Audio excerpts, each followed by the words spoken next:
اس وقت معاملہ ہے کہ یہ جو اس وقت نظام چل رہا ہے، نیکسس ہے، وہ ہے جاتی عمرہ، نواز شریف اینڈ کمپنی اور ہمارے فیلڈ مارشل کا، اور انہوں نے یہ سارا سیٹ اپ قائم کیا ہے، اور انہی کے حکم پر ہی پاکستان مسلم لیگ نواز اس وقت شریف خاندان مرکز میں مسلط ہے، اور انہی کے حکم پر پنجاب بھی ان کے حوالے کیا ہوا ہے۔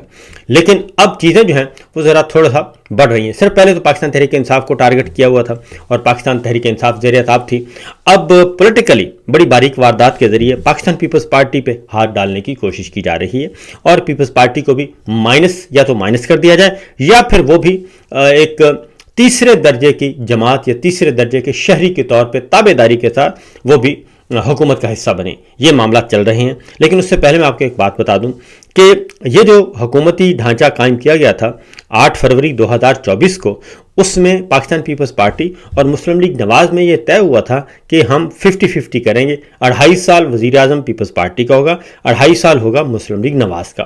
اب وہ 2.5 سال جو ہیں وہ پورے ہو رہے ہیں، فروری 2024 سے فروری 2026 2 سال پورے ہو گئے، اور آگے 6 مہینے اور ایڈ کر لیں بجٹ کے بعد، جولائی اگست میں وہ 2.5 سال پورے ہو جائیں گے۔ اب پاکستان پیپلز پارٹی کو کہا جا رہا ہے ان کو کمزور کر دیا گیا ہے، اور قومی اسمبلی میں مسلم لیگ نواز کو مخصوص نشستیں اور پاکستان تحریک انصاف کے ارکان پارلیمنٹ کو، اپوزیشن لیڈرز کو، سب کو نااہل کر کے، فارغ کر کے، ان کی جگہ پہ جو ضمنی الیکشن ہوئے وہ ساری کی ساری سیٹیں مسلم لیگ نواز کو دے دی گئیں۔ اس طریقے سے مسلم لیگ نواز کو قومی اسمبلی میں سادہ اکثریت دلوا دی گئی، تاکہ 2.5 سال پورے ہونے کے بعد پاکستان پیپلز پارٹی جو ہے وہ بلیک میل نہ کر سکے۔ اور یہ سب کچھ اس وقت ممکن ہوا جب فیلڈ مارشل ان کے ساتھ مکمل طور پر ساتھ تھے۔ مخصوص نشستوں کا معاملہ ہو یا پھر ضمنی الیکشن میں زیادہ سے زیادہ سیٹیں مسلم لیگ نواز کو دینے کا معاملہ ہو، وہ فیلڈ مارشل کے حکم کے بغیر ہو نہیں سکتی تھی۔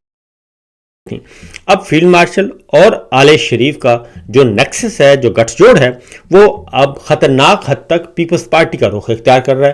پاکستان تحریک انصاف کو وہ دبا چکے، اور مسلم لیگ اور ان کے جو عمران خان صاحب جو ہیں وہ جیل میں ہیں، بشرا بی بی جیل میں ہیں، شاہ محمود قریشی صاحب جیل میں ہیں، بہت سارے متعدد رہنما خواتین حضرات جیلوں میں بھرے پڑے ہیں، اور جو کوئی بولنے کی کوشش کرتا ہے اس پہ دہشت گردی کا مقدمہ اور اس کو اٹھا لیا جاتا ہے۔ میڈیا کے ساتھ بھی یہی ہو رہا ہے۔ اب ہے پاکستان پیپلز پارٹی کی باری۔ 26ویں 27ویں غیرانی ترامیم میں کچھ چیزیں رہ گئی تھیں، اور جو کچھ چیزیں رہ گئی تھیں وہ پیپلز پارٹی نے اس وقت تحفظات کا اظہار کیا تھا۔ اب وہ تحفظ بھی ختم ہو گیا، اور وہ کہتے ہیں کہ اب پیپلز پارٹی کو بھی ذرا حساب برابر کر دیے جائیں۔ تو جب پیپلز پارٹی کے گھر پہ یہ آگ پہنچی ہے، تپش پہنچی ہے، تو پیپلز پارٹی جو ہے اب تھوڑا سا لبرل ہونے کی کوشش کر رہی ہے، اور مسلم لیگ نواز سے دور ہونے کی کوشش کر رہی ہے۔ بظاہر، ابھی تک تو بظاہر ہے، یہ تو معلوم ہوگا کہ جب آگے مزید چیزیں بڑھیں گی تو کیا ہوتا ہے، کیونکہ پاکستان تحریک انصاف کی لیڈرشپ کی کچھ عرصہ پہلے گورنر خیبر پختونخوا فیصل کریم کنڈی سے ملاقاتیں ہوئیں۔ وہ ہیں پاکستان پیپلز پارٹی کے رہنما ہیں فیصل کریم کنڈی، اور ان کے ساتھ ایک ورکنگ ریلیشن شپ بھی قائم ہے۔ لیکن جو ملاقات ہوئی فیصل کریم کنڈی سے، وہ وزیر اعلیٰ یا کسی آفیشل کی نہیں ہوئی تھی، بلکہ وہ ملاقات ہوئی تھی پاکستان تحریک انصاف کی لیڈرشپ کی، اسد قیصر صاحب اینڈ کمپنی۔ اور اب کچھ ملاقاتیں اور ہوئی ہیں، اسد قیصر صاحب کی ہوئی، جنید اکبر صاحب کی ہوئی، اور اب ملاقات ہوئی ہے اسپیکر خیبر پختونخوا اسمبلی بابر سلیم سواتی کی اور وزیر اعلیٰ سہیل افریدی کی۔ بظاہر یہ ملاقات وزراء کے حلف کے موقع پہ ہوئی، لیکن گورنر خیبر پختونخوا کہتے ہیں جب ملاقات ہوتی ہے تو اس میں پھر ساری باتیں زیر بحث آتی ہیں۔ اب P T I Khyber Pakhtunkhwa میں ان کی حکومت ہے، پیپلز پارٹی سندھ میں حکومت ہے، دونوں چھوٹے صوبے ہیں۔ 28ویں غیرانی ترمیم لانا چاہ رہے ہیں، اس میں این ایف سی کا خاتمہ کرنا چاہتے ہیں۔ یہ بلوچستان میں ان کو کوئی مزاحمت ہو نہیں سکتی، کیونکہ بلوچستان میں خود فارم 47 کی حکومت ہے، اور پپٹس بیٹھے ہیں وہاں پہ، سرفراز بگٹی اینڈ کمپنی، باپ پارٹی اور پیپلز پارٹی سو کالڈ، کیونکہ وہاں پہ اصل حکومت اسٹیبلشمنٹ کی ہے، اسی لیے بلوچستان چھوٹا صوبہ ہے، وہ نہیں بولے گا، جو مرضی کر دیں۔ اور رہ جاتے ہیں خیبر پختونخوا اور سندھ جو ہیں، وہ چھوٹے صوبوں پہ کٹ لگانا چاہتے ہیں این ایف سی کے معاملے میں بھی، اور کچھ اور چیزیں بھی ہیں۔ صوبوں کی تقسیم کا معاملہ ہے، نئے صوبے بنانے کا معاملہ ہے۔ تو اگر نئے صوبے بنتے ہیں تو پیپلز پارٹی کو کمزور کرنے کا پلان ہے کہ پیپلز پارٹی کو صرف اندرون سندھ تک محدود کر دیا جائے، اور کراچی اور شہری علاقے سندھ سے الگ کر دیے جائیں۔ ایسا ہوتا ہے تو یقیناً پاکستان پیپلز پارٹی جو ہے اس کو بڑا نقصان پہنچے گا اور وہ ایک صوبے سے چند جو ہے دیہی علاقوں تک محدود رہ جائے گی. پھر کچھ اور معاملات ہیں کیونکہ یہ پہلا سٹیپ ہوگا اور الٹیمیٹلی پاکستان پیپلز پارٹی کا جو سیاسی وجود ہے وہ ایک نہ ہونے کے برابر ہوگا. اس کے مقابلے میں کیا کیا جا رہا ہے؟ فیلڈ مارشل کیا کریں؟ مسلم لیگ نواز کو ابھار رہے ہیں, مسلم لیگ نواز کو تگڑا کر رہے ہیں دوبارہ سے, اور گو کہ عوام میں ان کی کوئی پذیرائی نہیں ہے, ووٹ بینک ان کا کچھ نہیں ہے, پالیسیاں ان کی بالکل فارغ ہو چکی ہیں, اور 4,000 ارب روپیہ صرف پیٹرولیم کی مد میں لیوی کی مد میں 4,000 ارب روپیہ پچھلے 3-4 سالوں میں یہ جمع کر چکے ہیں نون لیگ کی سرکار, امپورٹڈ سرکار, کاکڑ سرکار, اور اب جناب الیکشن چور سرکار یہ کر چکے ہیں. مہنگائی, بے روزگاری, غربت عروج پر ہے, لوگ خودکشیاں کرنے پر مجبور ہیں, یہ سب کچھ ہو رہا ہے. لیکن اس کے باوجود بلا کر یہ کہا جاتا ہے میڈیا کو کہ آپ نے میڈیا گورنمنٹ گورننس پہ کوئی بات نہیں کرنی, آپ نے حکومت کی کارکردگی پہ بات نہیں کرنی, معیشت پہ بات نہیں کرنی. جب یہ کہا جاتا ہے تو اس کا مطلب یہ ہوتا ہے کہ آپ نے شریف خاندان کو کچھ نہیں کہنا, کیونکہ وہ ہمارا لاڈلا خاندان ہے اور ہم وہ جو مرضی کریں ہمیں کرنے دیں. کیونکہ ابھی ہوئی ہے وزیر اعلیٰ جو پنجاب ہیں ان کو پہلے ایئر فورس 1 طیارہ دیا جاتا تھا جو کہ پرائم منسٹر استعمال کرتے ہیں یا پھر آرمی چیف استعمال کرتے ہیں یا صدر مملکت کرتے ہیں. وہ طیارہ صرف ایک وزیر اعلیٰ کو دیا جاتا تھا اور وہ ہوتی تھی مریم صاحبہ, اور اس کے بعد اسی طیارے کو پھر وہ سوئٹزرلینڈ بھی لے کے گئیں, جہاں دل کیا لے گئیں, کوئی پوچھنے والا نہیں تھا. پھر انہوں نے جب اس پہ تنقید ہوئی تو پھر انہوں نے اپنا طیارہ خرید لیا, پنجاب حکومت عوام کے پیسوں سے 11-12 ارب روپے کا. پھر انہوں نے گورے پائلٹ بھی رکھ لیے, کوئی نہیں بولا. اور اگر وزیر اعلیٰ خیبر پختونخوا گنڈا پور نے یہ بات کہی تھی کہ ہمیں افغانستان کے ساتھ بات کرنے دیں تو اسے بغاوت کہا گیا تھا کہ ہو یہ تو بغاوت کر رہے ہیں, یہ تو وفاق کے خلاف ہو گئے ہیں. تو جب بھی اور اگر کوئی بات وزیر اعلیٰ سندھ کہے گا تو اس کو بھی یہی کہا جائے گا کہ یہ بغاوت کر رہے ہیں. لیکن پنجاب کی وزیر اعلیٰ جو کچھ مرضی کریں ان کو کچھ نہیں کہا جائے گا. تو اب پھر یہی سلسلہ دوبارہ شروع ہو چکا ہے. اب طیارہ بھی آ گیا, طیارے پہ پتہ نہیں کہاں وہ ہو کے آیا, کسی نے کوئی نہیں پوچھا. اب وہی طیارہ جو ہے وہ آذربائیجان گیا ہوا ہے اور وزیر اعلیٰ گئی ہوئی ہیں آذربائیجان. اب اگر کوئی اور صوبے کا وزیر اعلیٰ جائے تو جناب یہ تو ایک عجیب و غریب قسم کی کہانیاں شروع ہو جاتی ہیں. لیکن ان کے بارے میں کوئی خبر نہیں, بلکہ ان کو کہا جاتا ہے ان کے ذرا پروفائل کو ذرا تھوڑا سا مزید بہتر کریں اور پازیٹیو کوریج کریں, یہ ریکویسٹ آتی ہے میڈیا کو. تو بہرحال ایک تو یہ معاملہ ہے. آذربائیجان کیوں جاتے ہیں بار بار؟ شہباز شریف صاحب بھی جاتے ہیں, نواز شریف صاحب بھی جاتے ہیں, اور مریم صاحبہ بھی جاتے ہیں. آذربائیجان کیوں جاتے ہیں؟ تو کہیں ایسا تو نہیں ہے کہ مغربی ملکوں سے معاملات جو ہیں وہ سمیٹے جا رہے ہیں, کاروباری معاملات, اور کوئی ایسی محفوظ ریاستوں کی تلاش ہے جہاں پہ اپنا سارا کاروبار جو بیرون ملک ہے اور مزید جو اس دوران بن رہا ہے وہ سارے کا سارا آذربائیجان میں منتقل کر دیا جائے, اور آذربائیجان میں کوئی نئی امپائر کھڑی کی جائے, بزنس امپائر کھڑی کی جائے, کیونکہ وہاں کے حکمرانوں سے تعلقات بھی ان کے اچھے ہیں, اور پھر آذربائیجان کے اسرائیل کے ساتھ بھی بہت اچھے تعلقات ہیں, اور پھر وہ بھی ایک بیک ڈور چینل کام آئے گا. تو یہ اس پہ غور کرنا چاہیے, کیونکہ میرا خیال ہے کہ یہ کچھ مشکوک سے معاملات ہیں, اتنے اچھے نہیں ہیں.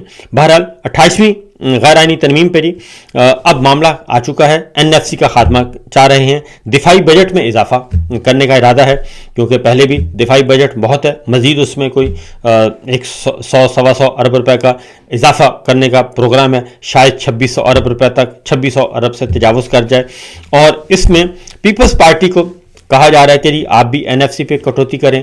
پھر پیپلز پارٹی مان گئی تو خیبر پختونخوا کو کس نے پوچھنا؟ بلوچستان تو پہلے سے ہی تیار ہے, اور مرکز کو زیادہ سے زیادہ پیسے دیے جائیں. پھر اگلی بات ہے کہ نوجوان ووٹر 25 سال عمر ان کی جائے, یہ بھی ایک معاملہ ہے. پھر ایک اور چیز ہے جو کہ یہ تو بظاہر چھوٹے چھوٹے معاملات نظر آتے ہیں, لیکن اصل میں ہے سپریم کورٹ آف پاکستان کا معاملہ, اس کو کنٹرول کرنا ہے, اور جو رہی صحیح سپریم کورٹ ہے اس کو بھی گھر بھیجنے کا ارادہ ہے. یہ تو ہو رہے ہیں اسی 28ویں غیر آئینی ترمیم کو منظور کروانے کے لیے. اب یہ چیزیں کھل کر سامنے آ چکی ہیں کہ جو انمول کوکین آئی ہیں, انمول کوکین کا مسئلہ بھی یہی ہے, ان کو بھی اسی لیے لانچ کیا گیا ہے. تو دلچسپ صورتحال ہے. یہ میرے سامنے پڑے ہیں جی اعداد و شمار کہ جو عمران خان صاحب کے زمانے میں سال 2022 میں صرف 128 ارب روپیہ پیٹرول اور ڈیزل کی لیوی کی مد میں لیا گیا تھا. صرف 128 ارب روپیہ 25 کروڑ عوام سے. اگلے سال جب رجیم چینج آپریشن شروع ہوا تو 580 ارب لیا گیا امپورٹڈ سرکار نے, شہباز اینڈ کمپنی نے. 24 پھر آ گئی, دوبارہ سرکار آ گئی 24 شہباز اینڈ کمپنی, 1019 ارب روپیہ لیا گیا. اور 25 میں 1220 ارب روپیہ لیا گیا. اور فروری 2000 یہ فائنینشیل ایئر 2026 جو ہے وہ جولائی سے مارچ 9 مہینوں میں 1205 ارب روپیہ لیا جا چکا ہے اور 3 مہینے ابھی باقی ہیں. تو یہ عوام کے پیسوں سے اس طریقے سے پیسے اکٹھے کیے جا رہے ہیں. تو کہاں 4000 ارب روپیہ اور کہاں 128 ارب روپیہ ایک سال کا. اتنا فرق ہے ایک عمران خان صاحب کی سرکار میں اور ان کی سرکار میں. اب آگے بڑھتے ہیں, کچھ اور چیزیں بھی ہیں. وہ ہے ایک بار پھر محسن نقوی صاحب خصوصی ایلچی کے طور پہ وہ گئے ہیں ایران کا خفیہ دورہ, اور پتہ تب چلتا ہے جب وہ ایران پہنچ جاتے ہیں اور وہاں پہ ان کی ملاقات ہوتی ہے ایرانی قیادت کے ساتھ. یقیناً field marshal general Asim Munir صاحب کا پیغام لے کر وہ گئے ہیں. اب جو بات چل رہی ہے وہ یہ ہے کہ معاہدہ ہو نہیں سکا, مذاکرات کامیاب ہو نہیں سکے, اور صدر ٹرمپ اور چائنا پہنچے, وہاں پہ بھی ملاقات نہیں, وہاں پہ بھی معاہدہ نہیں ہو سکا. نہ صرف معاہدہ نہیں ہو سکا بلکہ ایران کے خلاف چائنا نے کسی قسم کا کوئی سٹیٹمنٹ ایک لفظ تک بولنا بھی گوارا نہیں سمجھا. اور اس کے بعد صدر پیوٹن جو ہے وہ چائنا پہنچ رہے ہیں تاکہ جو چیزیں صدر ٹرمپ کے ساتھ ہوئی ہیں چائنا کی, اس پہ ذرا نوٹس شیئر کیے جائیں, کیونکہ چائنا اور روس جو ہیں وہ اس وقت پارٹنر ہیں, ریجنل بھی اور انٹرنیشنلی بھی. لہذا پیوٹن آئیں گے اور چائنا پہنچیں گے تو نوٹس شیئر کیے جائیں گے کہ صدر ٹرمپ کا ایجنڈا کیا ہے اور صدر ٹرمپ کی ڈیمانڈز کیا ہیں, تاکہ چائنا اور روس مل کر ایک ایسی اسٹریٹجی بنا سکیں جس کا مقابلہ کیا جا سکے, اور امریکہ کے عزائم اس خطے میں کیا ہیں اس کے بارے میں بھی آگاہ کیا جا سکے.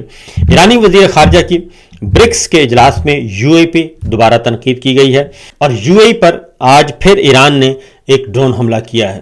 اور اس کی وجہ, اس کا بیک گراؤنڈ یہ ہے کہ امریکہ اور اسرائیل جو ہے وہ دوبارہ ایران پر حملے کی تیاریاں کر رہے ہیں اور دوبارہ سے پریشر بڑھایا جائے گا, کیونکہ اب ادروائز تو جو ریجنل پلیئرز ہیں وہ تو کوئی بھی امریکہ کا ساتھ نہیں دے رہے سوائے پاکستان کے, اور کوئی نہیں یہاں پہ تمام کا تمام. انڈیا بھی کھل کر امریکہ کے ساتھ نہیں کھڑا, ایران کے خلاف کھل کر نہیں کھڑا. درون خانہ کیا کرتا ہے وہ ایک الگ چیپٹر ہے. اور اس کے ساتھ ساتھ محسن نقوی صاحب اب کیا پیغام لے کر گئے ہیں, یقیناً وہ یہی کہا جا رہا ہے کہ جو ڈیڈ لاک ہوا ہے ایران اور امریکہ کے درمیان, اس ڈیڈ لاک کا خاتمہ کروایا جائے, اور کسی بھی طریقے سے یہ جو ثالثی اور سہولت کاری کا معاملہ ہے یہ دوبارہ سے اوپن ہو, تاکہ ہمارے حکمران جو ہیں جن کی آئینی, قانونی اور اخلاقی حیثیت نہیں ہے ان کو کوئی نہ کوئی کشن مل سکے, کوئی نہ کوئی راستہ مل سکے.